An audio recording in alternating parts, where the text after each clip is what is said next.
Hey guys, a quick video today showing you how to use the Nespresso Inissia machine to make a cappuccino.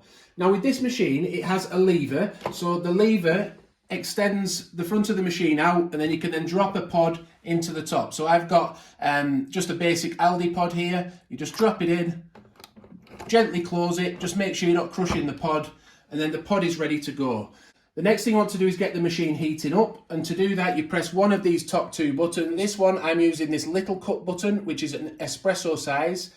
The other size is a lungo button for the lungo size. We've got the Aeroccino 4 here. We have a video showing you how to use that on the channel, but for this one we've poured enough milk in just to the max froth level to get a maximum amount of foamed milk.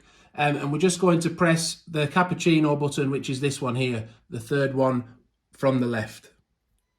So that will now set the milk going. We'll pour our shot of espresso. So we're pressing the espresso button again on top. If we just have a quick look again, that's this button here.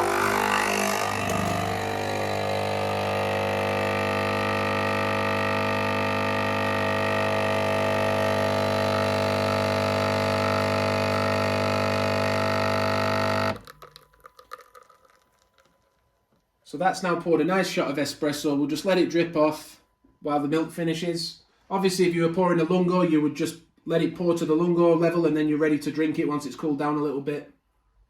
I'll just take this off now so that it's ready to pour the milk in. So that's now finished. As you see inside, we've got nice frothy milk, so we'll just pour that in.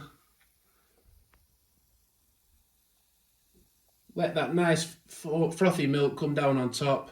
I hope you've enjoyed that. If it's helped you, please do like the video, subscribe to the channel and hit the notification bell so you don't miss future videos. Thanks for watching. Bye for now.